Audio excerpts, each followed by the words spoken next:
बिस्मिल्लाहिर्रहमानिर्रहीम। Dear student, आज हम अपना फर्स्ट ईयर फिजिक्स का चैप्टर 5 शुरू कर रहे हैं सिंध बोर्ड कराची बोर्ड का। ठीक है, जिसका नाम है torque, angular momentum and equilibrium. और इस चैप्टर में आपने जारी बात है ये तीन ही टॉपिक मेनली बेटा अकॉर्डिंग टू सिलेबस पढ़ने हैं। टॉर्क पढ़ना है, एंगुलर मोमेंटम पढ़ना है और इक्विलिब्रियम पढ़ना है। ठीक है।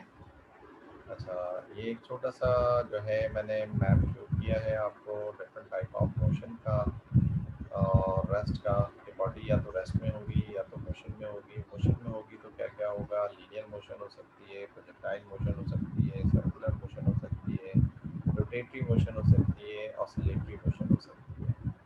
ठीक है। सर्कुलर मोशन को हम कैटेगराइज करते हैं सेंट्रीपिटल या सेंट्रीफ्यूगल फोर्स में। ये सीडो फोर्स होती हैं, ये कंसेप्चुअल फोर्स होती हैं। ठीक है बेटा। लीनियर मोशन जो है वो फिर हम मजीद कैटेगराइज करते हैं रेक्टिलिनियर मोशन में यानी स्ट्रेट पाथ पर, कर्वीलिनियर मोशन में यानी कर्व पाथ पर। ठीक है। और फ्री फॉल मोशन यानी under the action of gravity जो भी मोशन होगी that is free fall motion. ठीक है। इनके लिए, इन तमाम मोशन के लिए इक्वेशंस ऑफ मोशन का यूज़ होता है, ये भी आप जानते हैं। ठीक है बेटा। और ये डिफरेंट एग्जांपल आपको नीचे गिवन है। ये कर्व पाथ था तो ये मोशन कर्वीलिनियर मोशन थी। ये सर्कुलर पाथ था तो इसकी सर्कुलेटरी मोशन थी। और इलेक्ट्रॉन जो है अगर इस न्यूक्लियस के गिर्द घूम रहे हैं तो ये रोटेटरी मोशन है। वॉल क्लॉक ऑसिलेट कर रही है पेंडुलम इसका तो ये ऑसिलेटरी मोशन है। ठीक है बेटा। तो बहरहाल ये छोटी सी बात आपको डिस्कस करने की, बताने की, थोड़ा सा रिव्यू करने की कोशिश की है मैंने, जो आप चैप्टर 4 में स्टडी कर चुके हैं। यानी motion in one dimension and motion in two dimension में आप स्टडी कर चुके हैं। बहरहाल यह थोड़ा सा जिक्र सिर्फ इसलिए था कि हमने स्टार्ट जो है ये दो टाइप की मोशन को बेटा यहाँ डिस्कस करना है। एक ट्रांसलेटिव मोशन, ये सिलेबस में इंक्लूड नहीं है हमारे, लेकिन एमसीक्यूज़ की वजह से ये मैं आपको करवा रहा हूँ। ट्रांसलेटिव मोशन और रोटेटिव मोशन। अच्छा बेटा, ट्रांसलेटिव मोशन को आपने अपनी क्लास मैट्रिक में पढ़ा था कि ये स्ट्रेट पाथ पर मोशन होती है बॉडी की। तो आज हम इसको थोड़ा सा और तमीज़ से देख लेते हैं और अच्छे तरीके से देख लेते हैं। ट्रांसलेटरी मोशन जो है बेटा, ये कह लें कि इस तरह अंडरस्टैंड कर लेंगे। लेट सपोज ये कोई भी बात है, यहाँ पर ये ऑब्जेक्ट मौजूद है।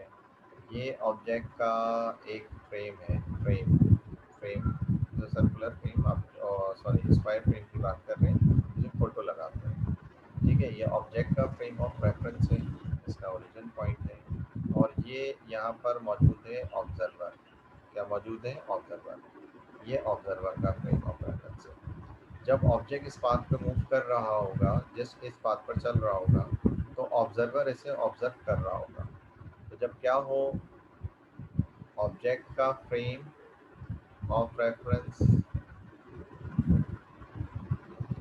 और ऑब्जर्वर का फ्रेम ऑफ रेफरेंस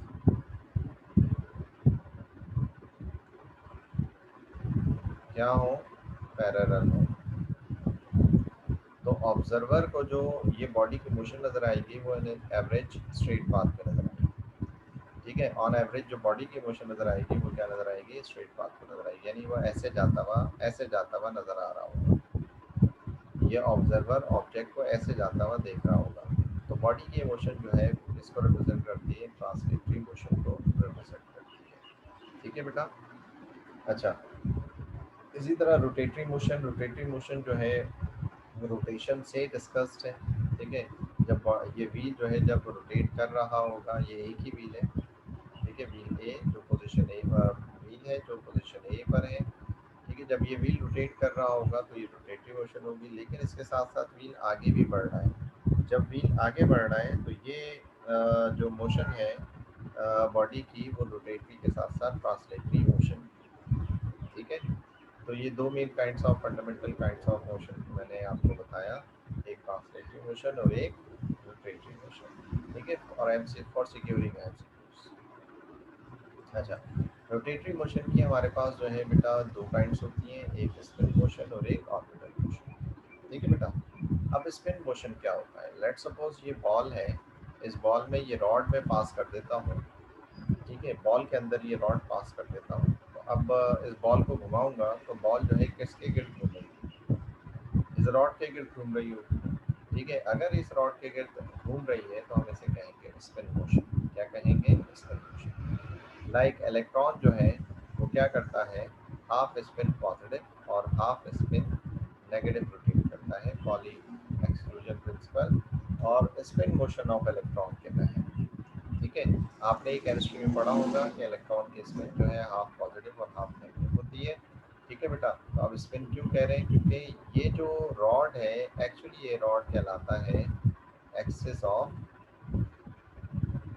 रोटेशन। क्या कहलाता है, एक्सिस ऑफ रोटेशन। अगर बॉडी में से एक्सिस ऑफ रोटेशन पास हो रहा होगा तो बॉडी की मोशन जो है वो स्पिन मोशन होगी। लेकिन चूंकि इलेक्ट्रॉन इस ऑर्बिटल पाथ पर भी मूव करता है तो इलेक्ट्रॉन स्पिन मोशन के साथ साथ क्या करता है, ऑर्बिटल। अगर बॉडी में से, ठीक है, लेट्स सपोज मैं अर्थ की बात करूं तो ये अर्थ जो है किसके गिर्द घूम रहा है, सन के गिर्द घूम रहा है। अगर अर्थ सन के गिर्द घूम रहा है तो जनाब ये बॉडी की मोशन जो है ऑर्बिटल मोशन होगी। ऑर्बिटल मोशन के लिए ज़रूरी नहीं होता कि एक्सिस ऑफ रोटेशन पास हो या ना हो, ठीक है। तो ये ज़रूरी होता है कि एक्सिस ऑफ रोटेशन पास ना हो, ठीक है। तो हम यहाँ पर कहते हैं एक्सिस ऑफ रोटेशन पास हो जाए बॉडी से तो बॉडी की मोशन स्पिन मोशन कहलाती है। एक्सिस ऑफ रोटेशन पास ना हो तो बॉडी की मोशन ऑर्बिटल मोशन कहलाती है। इसको डिफरेंट एग्जांपल में मैं आपको शो करता हूँ। जैसे टॉप, टॉप की मोशन जो है ये इसका एक्सिस ऑफ रोटेशन है। टॉप की मोशन जो है वो स्पिन मोशन होगी, एक ही पॉइंट पर स्पिन करता रहेगा। अब अपना सीलिंग फैन ले लें, सीलिंग फैन एक ही पॉइंट के गिर्द स्पिन करता रहता है, वो भी स्पिन मोशन है, ठीक है। आप इस बात को देख लें कि ये आपके पास जो ऑब्जेक्ट है ये जो है क्या कर रहा है, आपके पास स्पिन कर रहा है। कहाँ स्पिन कर रहा है, इस रॉड के गिर्द स्पिन कर रहा है। ये रॉड जो है इसका कहलाता है एक्सिस ऑफ रोटेशन। क्या कहलाता है, एक्सिस ऑफ रोटेशन कहलाता है। सही है बेटा। अच्छा, इसी तरह हमारे पास क्या होता है कि इस डायग्राम में अगर आप देखें, इस थर्ड डायग्राम में, तो इस थर्ड डायग्राम में ये जो इलेक्ट्रॉन है, इलेक्ट्रॉन जो है वो क्या कर रहे हैं, इस ऑर्बिटल पाथ पर क्या कर रहे हैं, जनाब मूव कर रहे हैं। तो ये इन इलेक्ट्रॉन की जो मोशन है ये क्या कहलाती है, ऑर्बिटल मोशन कहलाती है। क्या कहलाती है, ऑर्बिटल मोशन कहलाती है। सही है बेटा। तो आपने देखा कि रोटेटरी मोशन की दो टाइप्स थी, एक स्पिन मोशन और एक ऑर्बिटल मोशन। स्पिन मोशन में एक्सिस ऑफ रोटेशन पास होगा, ऑर्बिटल मोशन में एक्सिस ऑफ रोटेशन पास नहीं होता। सही है बेटा, यहाँ तक क्लियर। तो हम आगे बढ़ते हैं। अच्छा, अब हम देखने जा रहे हैं टॉर्क को। व्हाट इज टॉर्क, टॉर्क क्या होता है, turning effect under the influence of force होता है। ठीक है बेटा, क्या होता है, turning effect under the influence of force होता है, जिसे हम क्या कहते हैं, टॉर्क कहते हैं। ठीक है, और इसे मोमेंट ऑफ फोर्स भी कहते हैं। क्या कहते हैं, मोमेंट ऑफ फोर्स। एमसीक्यू के लिए याद रखिएगा। अच्छा, टॉर्क जो है वो डिपेंड करता है किसके ऊपर, फोर्स पर, ठीक है, और परपेंडिकुलर डिस्टेंस पर। इस परपेंडिकुलर डिस्टेंस को हम कहते हैं फोर्स आर्म। क्या कहते हैं, फोर्स आर्म कहते हैं। ठीक है, इस परपेंडिकुलर डिस्टेंस को जो है हम क्या कहते हैं, फोर्स आर्म कहते हैं। सही है बेटा। अच्छा, अब मैथमेटिकली हम क्या कह सकते हैं कि टॉर्क जो है वो क्रॉस प्रोडक्ट होता है फोर्स आर्म और फोर्स का, फोर्स आर्म और फोर्स का। The cross product of force arm and force is called torque. तो ये क्या है, फोर्स आर्म, और ये क्या है, force arm. The cross product of force arm and force is called torque. And torque is a vector quantity. ये ध्यान में रखिए, टॉर्क कौन सी क्वांटिटी है, वेक्टर क्वांटिटी है। सही है बेटा, torque is a vector quantity, torque vector quantity, ध्यान में रखिएगा। अच्छा, मोमेंट आर्म क्या होता है, बता चुका हूँ मैं इधर आपको कि परपेंडिकुलर डिस्टेंस होता है between the line of force and the axis of rotation. ठीक है, लाइन ऑफ फोर्स और एक्सिस ऑफ रोटेशन के दरमियान जो है हमारे पास जो डिस्टेंस होता है परपेंडिकुलर, उसे हम क्या कहते हैं, लेट सपोज ये हमारे पास जो है डोर है, ठीक है, और ये डोर जो है यहाँ से जुड़ा हुआ है, ठीक है। ये जो परपेंडिकुलर डिस्टेंस है ना, डोर यहाँ से टर्न होगा, ठीक है। ये जो परपेंडिकुलर डिस्टेंस है इसे कहते हैं फोर्स आर्म, और यहाँ आप अप्लाई करते हैं फोर्स, ठीक है। तो ये फोर्स आप बाहर के लिए खोल रहे हैं, ठीक है, तो फोर्स ऐसे अप्लाई करेंगे, इनवर्ट खोल रहे हैं तो फोर्स आप ऐसे अप्लाई करेंगे। फोर्स और आर्म जो है, फोर्स आर्म जो है हमेशा परपेंडिकुलर होगा, तो टॉर्क भी मैक्सिमम होगा। अगर आप किसी और एंगल से फोर्स लगा रहे होंगे तो टॉर्क आपको मिनिमम मिलेगा, ठीक है। चले जनाब, तो अब थोड़ी सी टॉर्क की एक्सप्लेनेशन देख लेते हैं। देखें हमने क्या कंसीडर किया एक बॉडी जो एक्स वाई प्लेन में एक्सिस्ट कर रही है, जिसका मास क्या है, एम, ये इसका मास है। हमने ओरिजिन से क्या किया, एक वेक्टर ड्रॉ किया which is R, R is the position vector, और इधर हम कहेंगे इसको force R. Position vector draw किया कहाँ तक, एम की डायरेक्शन में, कहाँ तक, एम जहाँ तक एक्सिस्ट कर रहा है, ठीक है। ये पोजीशन वेक्टर ड्रॉ कर दिया। अच्छा, अब इस पे अप्लाई कर रहे हैं हम फोर्स, क्या अप्लाई कर रहे हैं, फोर्स।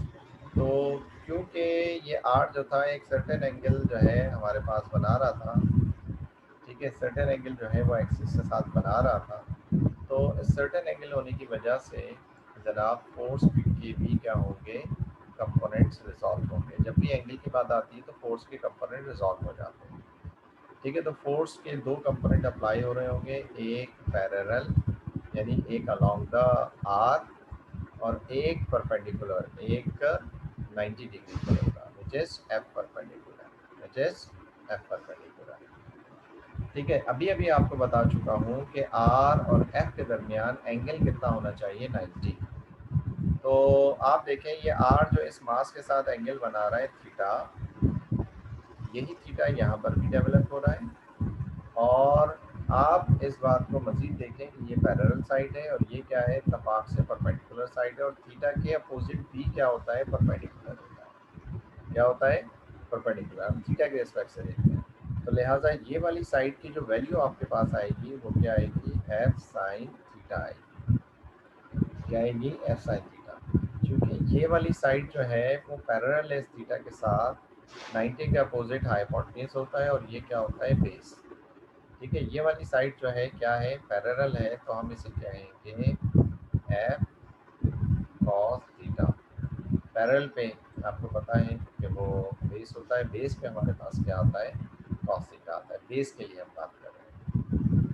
तो दो कंपोनेंट हमारे पास निकले हैं फोर्स के बेटा, एक F perpendicular which is F sine theta, F parallel which is F cos theta. Torque किसकी वजह से होगा, इसकी वजह से टॉर्क होगा, और इसकी वजह से टॉर्क नहीं हो सकता, ठीक है। जैसा कि मैंने लास्ट आपको एग्जांपल में बताया, अगर आपने इस डोर को ओपन करना है तो इस हैंडल पे ऐसे फोर्स लगानी है तो डोर खुल जाएगा, अगर ऐसे फोर्स लगाओगे तो कभी भी डोर नहीं ओपन होगा, सही है, क्योंकि आर भी इसी डायरेक्शन में था, आर भी इसी डायरेक्शन में था, ठीक है। अच्छा जनाब, इसी बात को लेते हुए हम थोड़ा आगे चल रहे हैं कि F parallel F cos theta है और F perpendicular F sine theta है। तो लिहाजा हमारे पास टॉर्क जो था वो क्या था, वो क्या था कि फोर्स आर्म और परपेंडिकुलर फोर्स थी, ठीक है।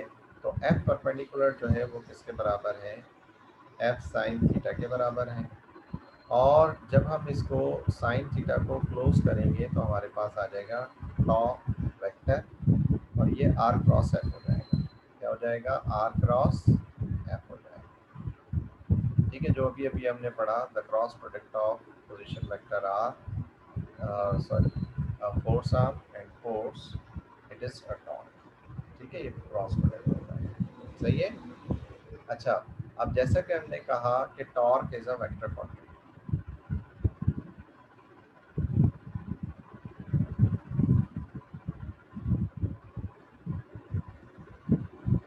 अच्छा, और ये क्रॉस प्रोडक्ट भी है। जब क्रॉस प्रोडक्ट है तो आपको पता है क्रॉस प्रोडक्ट को हम जो है मैट्रिसेस की फॉर्म में लिख सकते हैं। तो देखिएगा हमारे पास एक और बार टॉर्क की डायरेक्शन ज़रा जनरली हम बता दें कि अगर लेट सपोज 3 एक्सिस है ना आपके पास, एक्स वाई और सी। अगर आर इधर है, एफ इधर है, तो टॉर्क इधर होगा। अगर आपके पास टॉर्क इधर है, आर इधर है, तो फोर्स इधर होगा। यानी थर्ड एक्सिस में टॉर्क पाया जाएगा। इसमें पाया जाएगा थर्ड एक्सिस में टॉर्क एक्सिस करेगा। तो अगर आर और एफ जो है वो एक्स वाई प्लेन में है, तो टॉर्क जो है वो जेड प्लेन में होगा।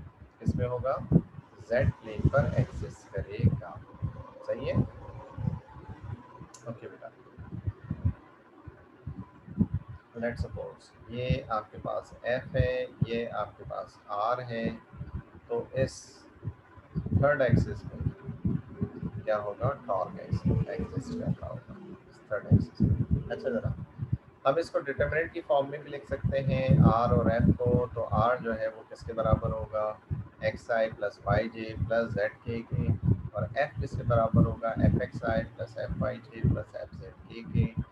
ठीक है, तो हमारे पास टॉर्क जो है वो किसके बराबर हो जाएगा? हम क्या लिखेंगे बेटा? आई जे के सब में कॉमन है, आई जे के ये आपके पास आ जाएंगे। पहले कौन मौजूद है? आर मौजूद है, तो आर के कंपोनेंट्स आ जाएंगे। फिर कौन मौजूद है? एफ, एफ के कंपोनेंट्स आ जाएंगे। तो हम इसको इस तरह लिख सकते हैं, और इसे हम लिख सकते हैं आर क्रॉस एफ। सही है बेटा?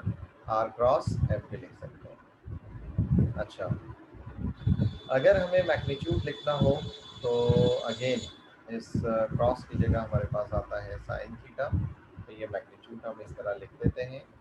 अच्छा, अब हम डिफरेंट कंडीशन देख रहे हैं एट डिफरेंट एंगल। कहाँ टॉर्क मैक्सिमम होगा, कहाँ टॉर्क मिनिमम होगा। अगर थीटा 0 डिग्री होगा तो आर एंड एफ जो है वो पैरेलल होंगे, ये मेंशन कर चुके हैं। आर और एफ जो है वो क्या है? Are parallel, parallel.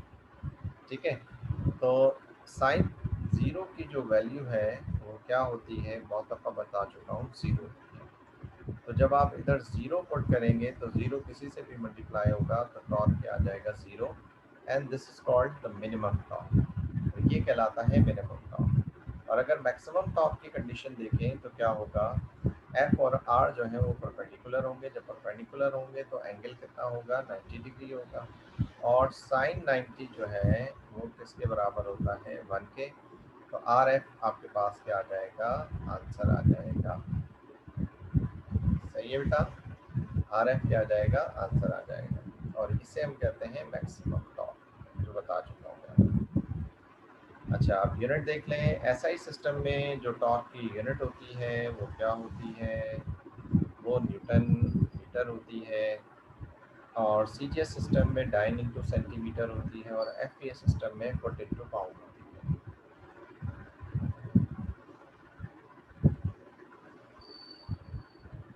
सही है बेटा? तो ये 3 डिफरेंट यूनिट हो गई हमारे पास टॉर्क की। अब हम देख रहे हैं क्या बेटा? Types of torque according to direction. Direction के हिसाब से हम टॉर्क देख रहे हैं। 2 ही डायरेक्शन होती है, एक आपके पास काउंटर क्लॉकवाइज और एक होती है क्लॉकवाइज। ठीक है, और इसी को ज़रा हम स्टडी करते हैं। काउंटर क्लॉकवाइज टॉर्क जो है वो हमेशा पॉजिटिव लिया जाता है, यानी एंटी क्लॉकवाइज डायरेक्शन में जब भी बॉडी मूव करेगी तो वो पॉजिटिव टॉर्क होगा। क्लॉकवाइज डायरेक्शन में जब मूव करेगी तो उसे हम नेगेटिव टॉर्क कहते हैं। ठीक है, इसकी एग्जांपल मैं आपको इस तरह बता दूं। अपने थंब में आप पेन लीजिए, मार्कर लीजिए, इस तरह ग्रिप कीजिए। थंब की जो डायरेक्शन है वो जनाब किसको बता रही होगी? टॉर्क को। ठीक है, और ये जो आपके पास डिस्टेंस है ये क्या है? आर है। और इस पर ये जो अप्लाई हो रही है, क्या अप्लाई हो रही है? एफ अप्लाई हो रही है। ठीक है, तो इस तरह जो है आर और एफ का क्रॉस प्रोडक्ट जो है वो टॉर्क को बता रहा होगा। अगर इसी पेन को जब आप अपने थंब में ग्रिप करेंगे और रिवर्ट करेंगे, उल्टा कर देंगे, पलट देंगे, तो आप देखेंगे क्लॉकवाइज डायरेक्शन हो जाएगी। और क्लॉकवाइज डायरेक्शन में टॉर्क नेगेटिव लिया जाता है। क्या लिया जाता है? नेगेटिव लिया जाता है। सही है बेटा? तो यहाँ तक हमने टॉर्क के बारे में बेटा मैक्सिमम स्टडी किया। हम इंशाल्लाह अब ठीक है बेटा, हम आगे मज़ीद पढ़ेंगे नेक्स्ट लेक्चर में। यहाँ तक रखिएगा। Take care.